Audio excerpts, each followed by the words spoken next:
dia, pessoal. Nós iremos começar a falar hoje de um novo conteúdo, porém que dá sequência ao conteúdo antigo que a gente estava estudando na semana passada, que é o renascimento comercial e urbano. Então, ele tem ligações com esse tema. Nós iremos falar a respeito do renascimento artístico, cultural, científico.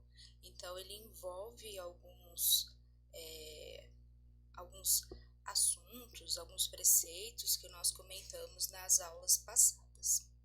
Vamos lá então.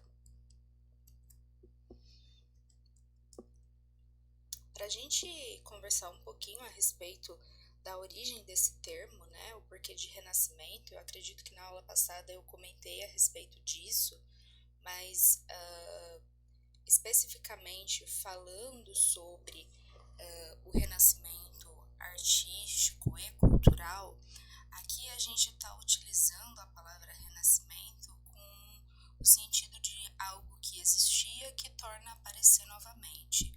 Aqui nós estamos nos referindo aos valores, a um modelo de arte também, né? A filosofia, ao pensamento que existia no passado. Que passado é esse? Tá? Então é importante que vocês tenham isso em mente.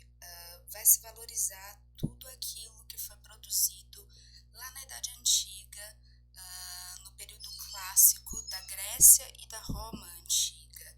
Então a gente diz que toda a arte produzida na Grécia, né, na Roma Antiga, toda a filosofia, todo o modelo de beleza que esteve presente lá, os renascentistas, os artistas, filósofos, eles trazem à tona, por isso o termo renascimento como ressurgimento aí desse padrão de beleza, estética e até mesmo de pensamento. Quais são os valores que vão ser ressaltados nesse período, tá? Que a gente trabalha aí com séculos 15, né? Meados de 15, 16, né? Até meados de 14. A valorização do racionalismo, né, da razão, o uso do intelecto. A gente estava estudando até agora, né, estava falando até agora de Idade Média, e nós falamos muito a respeito do poder da Igreja Católica, né, como que a Igreja Católica ela tinha uma presença muito forte na vida das pessoas, tá? Não quer dizer que aqui as pessoas deixam de ser religiosas, deixam de ter uma religião e vai virar todo mundo ateu, não é isso. Mas é que o predomínio aqui, tá? Da razão, né? O predomínio aqui da valorização da ciência, principalmente, né? Do intelecto humano, vai ser muito grande, tá? Voltando lá para os slides. E aí a gente usa esse termo, né, essa palavrinha, o antropocentrismo, né, em contraposição ao teocentrismo, né, antropo significa homem, né, então é o homem no centro de tudo, é o homem que dá a resposta a tudo, é ele quem vai pesquisar, é ele quem vai buscar a ciência, é ele quem faz a ciência, né, e não o que existia lá na Idade Média, né, que era Deus no centro de tudo, era religião no centro de tudo, era ela quem respondia e estava presente na vida humana em todos os sentidos, né? Isso significa o teocentrismo, tá? Lembra o exemplo que eu dei, por exemplo, para vocês na aula passada de crise do século XIV, quando as pessoas justificavam a peste negra como uma causa religiosa, né? Achavam que Deus estava punindo elas por causa da doença, né? Não tinha base científica, né? Então não sabiam o porquê da doença, tá? Então isso é um exemplo, tá? A valorização do ser humano, né? O humanismo, então o homem, ele é importante, né? Esses pensadores, esses filósofos, esses artistas, a gente vai chamar de humanistas, tá? Porque ele valoriza o ser humano acima de tudo. Então, até mesmo, por exemplo, nos quadros, vocês vão perceber que o centro da imagem, né, é sempre o homem, né? Não é uma figura, por exemplo, abstrata ou uma paisagem natural, mas sempre a figura humana, tá? Num quadro, por exemplo.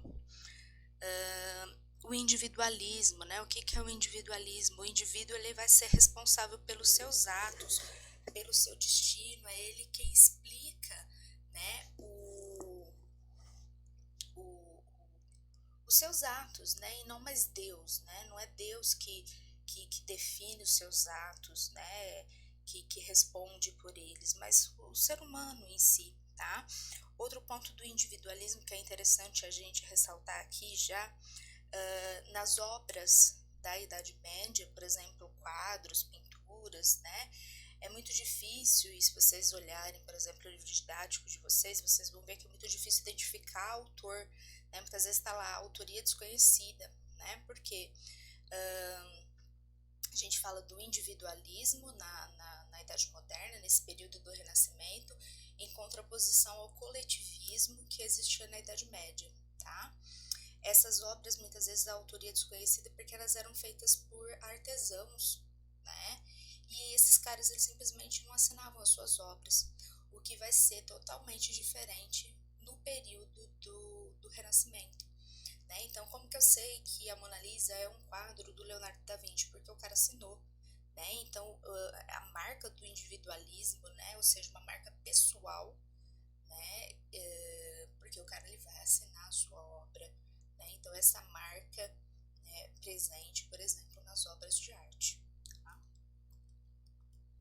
Seguindo, quando a gente fala do renascimento científico, então dessa ciência aí, né, surgindo nesse período, é importante a gente observar e falar, né, e isso vocês terem claro, das teorias que vão surgir, por exemplo, a teoria do heliocentrismo, né, acreditava-se até então, e a igreja defendia-se isso muito fortemente, né, que o centro do universo era a Terra, né? A teoria geocêntrica que a gente fala, né? Então a Bíblia diz que só há vida na Terra e etc. Então sim, seria uma blasfêmia falar que o centro de tudo, né, do universo era o Sol, né? Que é a teoria que o Copérnico, esse sujeito que vocês estão vendo na figura à esquerda, ele vai defender e depois, alguns anos depois, né? E aí já com técnicas novas, né, com o telescópio, o Galileu Galilei, que é o sujeito que está à direita, que vocês estão vendo, vai também afirmar que o centro de tudo, né, do universo, era o Sol, né, a teoria heliocêntrica. Hélio significa luz, né, Sol, e esses caras, eles simplesmente vão ser perseguidos pela igreja, né, a igreja não vai gostar dessas teorias, né, a gente está falando de um período onde tá carregando aí desde a Idade Média o Tribunal de Santo Ofício, a Inquisição, né? A igreja ela tinha esse poder ainda muito forte. Então, cientistas que falavam algo contra, tá, a igreja, simplesmente eles vão perseguir. Tá? Bom, e aí a gente fala um pouquinho a respeito da arte nesse período.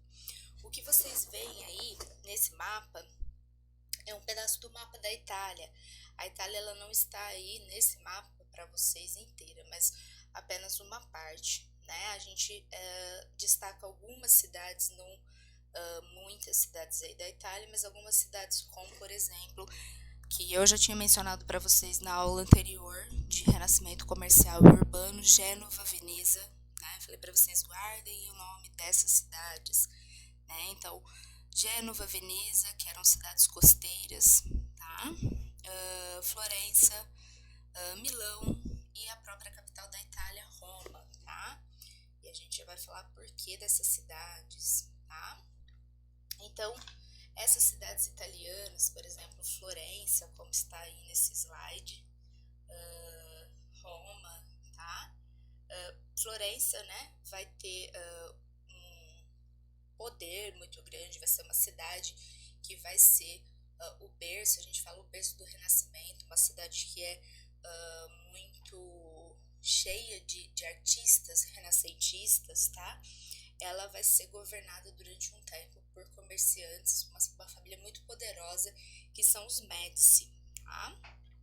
Aí na cidade de Florença vão se destacar alguns artistas, né, que eu coloquei o nome para vocês, Masaccio, Mantegna e o Botticelli, né, que lá no primeiro slide, lá no início, eu coloquei para vocês o rosto de uma personagem de um dos quadros do Botticelli, que é a Vênus. Mas depois vocês vão ver mais para frente aí o quadro inteiro. Em Roma, né, um período posterior, né, esse que a gente falou do Quattrocento, tá? Roma vive um período um pouquinho depois, né, que é o Cinquecento, tá?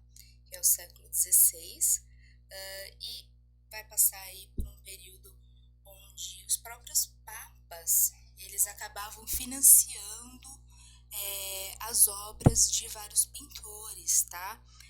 O próprio Michelangelo, ele vai trabalhar para alguns papas, a gente vai falar disso também, tá? O Michelangelo tá aí embaixo que eu coloquei algumas informações a respeito dele para vocês. Veneza e Milão, né? Alguns pintores, alguns artistas aí para vocês também, né? Tiziano, Veronese e o próprio Leonardo da Vinci, que a gente vai falar também uma aula a respeito dele, né? Pintor da Mona Lisa, da Santa Ceia, né? Não só essas obras, né? O Leonardo da Vinci não foi somente um pintor, mas um artista muito completo, não só um artista, obviamente, mas um homem de várias nuances. Aqui, pessoal, eu coloquei para vocês nesse slide, só para vocês verem a diferença do lado esquerdo, tá? Uma pintura medieval, então para vocês verem as cores, para vocês verem o que está sendo retratado, que são figuras religiosas, 3 reis magos aí. Do lado direito a gente tem uma pintura renascentista. Observem também as cores, observem o que está sendo retratado, a forma como está sendo retratado. Notem que na primeira imagem não há noção de profundidade, na segunda a gente já percebe noção de movimento, tá? Notem aí, né, que a primeira imagem a gente não tem uma noção, por exemplo, de realismo, né? Parece muito mais um desenho do que personagens reais mesmo. Na segunda imagem a gente já nota uma tentativa do pintor, tá? Nesse caso é o quadro fugiu o nome agora, mas uma tentativa de aproximar do real, tá? Pela aproximação do corpo, tá? Se vocês verem mais real, ok? Algumas características da arte renascentista que eu coloquei para vocês. Então, lembra que eu falei do antropocentrismo, né? A gente vai ver geralmente na arte renascentista que o centro é a figura humana, né? Então, a gente sempre vai ver o centro da pintura, a figura humana, como vocês podem observar nas obras, tá? Sempre um tema que é da Grécia ou da Roma Antiga, né? A gente tem, sim, obviamente, pinturas que são religiosas, tá? Ou esculturas que seja, tá? Que são religiosas. Mas, por exemplo, esse quadro aqui, tá? Que eu mostrei para vocês do lado direito, a gente tem a deusa Vênus, né? Saindo aí da concha, né? Quem é a Vênus, né? É uma deusa greco-romana, tá? Então, é a volta do tema, tá? Aparecendo aí o tema greco-romano novamente. O uso, né, de várias áreas do conhecimento, tá? No quadro, por exemplo, esse quadro que vocês estão vendo aqui, nesse slide, né?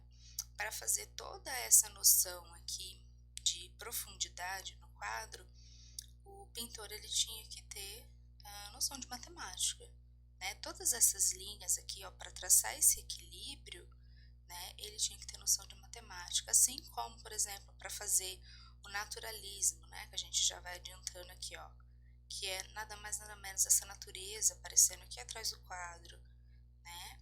Muitos estudavam botânica, estudavam aí biologia para representar isso, né? Estudavam anatomia, né? Quantos e quantos pintores dissecavam cadáveres às escondidas, porque a igreja proibia isso, mas dissecavam cadáveres para ter conhecimento do corpo humano, para fazer suas obras, para pintar, para esculpir, né? E fazer isso da mais mais perfeita forma possível, né?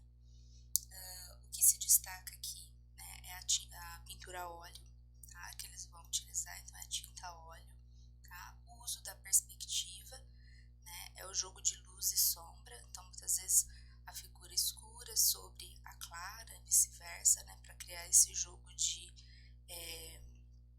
movimento, tá? E a técnica do esfumato, eu vou mostrar para vocês depois na Mona Lisa o que seria o esfumato. Leonardo da Vinci foi um dos pintores renascentistas que existiram, tá? Não só pintor, como eu falei para vocês, isso seria um autorretrato dele, tá? São obras dele, Dama com Arminho e Mona Lisa. O esfumato que nós falamos seria um esfumaçado realmente no canto dos olhos, no canto das bocas. É uma técnica que o Leonardo da Vinci ele vai utilizar, ele vai inventar e que torna tão famosa a Mona Lisa, né? Deixa ela um quadro tão conhecido mundialmente. A Santa Ceia, que não é um quadro, é um afresco, tá? É uma pintura feita numa superfície como a parede, tá? Retrata a última ceia aí de Cristo. Botticelli, né, que eu não estava lembrando o nome, tá? Esse é o Nascimento de Vênus, então aí o retorno do tema greco-romano que a gente estava falando, tá? A deusa romana Vênus. Primavera, tá? Outro quadro do Botticelli, tá? São todos pintores italianos, tá? O Rafael Sanzio, essa é a escola de Atenas, tá? Então, notem, a escola de Atenas, tá? Atenas, Grécia, tá? São filósofos que aparecem no quadro, então o tema greco-romano. Rafael Sanzio também é um pintor italiano. Aqui Michelangelo também italiano. Isso, tá? Que vocês estão vendo do lado direito, tá? É o teto da Capela Sistina, em Roma, tá? No Vaticano. Aqui é uma parte chamada Criação de Adão, desculpa, Criação do Homem, tá? Que mostra Adão e Deus, né? É uma parte muito famosa de toda essa composição que vocês estão vendo. E o Michelangelo que pintou, tá? Isso a mando do Papa Júlio II. O Michelangelo ele trabalhou para o Papa. Ele também esculpiu Davi, tá? Que é essa escultura maravilhosa que está em Florença. E aí notem os detalhes, tá? Da obra, os detalhes da mão, tá? Então, para vocês imaginarem que isso era uma grande pedra de mármore. Esculpiu Pietà, tá? Que é a Virgem Maria com Cristo nos braços. E aqui, pra gente finalizar, para mostrar um pouquinho para vocês da arquitetura, tá? Essa é a Basílica de São Pedro em Roma. Então, aqui também há algumas composições que caracterizam a obra renascentista na arquitetura. Então, por exemplo, essas colunas que vocês veem na frente, tá? Da igreja, da basílica, são colunas que foram inventadas pelos gregos. Tá? Então, por exemplo, aquilo que eu falei, a volta do tema greco-romano aparece também na arquitetura, tá? A cúpula, então as igrejas, né, renascentistas têm essa volta aqui, ó, em cima, que a gente chama de cúpula, tá? Esse arco aqui, ó, foram os romanos que inventaram, tá? Então, esse arco de volta perfeita aí, ó, vocês estão vendo, tá? É uma influência romana. Esse equilíbrio que nós estamos falando é aquilo que eu falei para vocês, que tinha que ter simetria, né? O uso aí de várias áreas da ciência, por exemplo, a matemática. Então, se eu fazer um traçado aqui, ó, dividir ao meio, a gente vê que é igual, tá? De um lado e de outro. Bom, pessoal, é isso, tá? Tentei dar uma corrida aí pra aula não ficar tão longa, mas mesmo assim é muito assunto, é muita coisa. A gente termina por aqui. Muita coisa para falar de Renascimento, né? Sem ter falado de literatura, sem ter falado de outros assuntos aí, escultura, enfim. Mas aí a gente vai conversando ao longo das aulas. Até mais!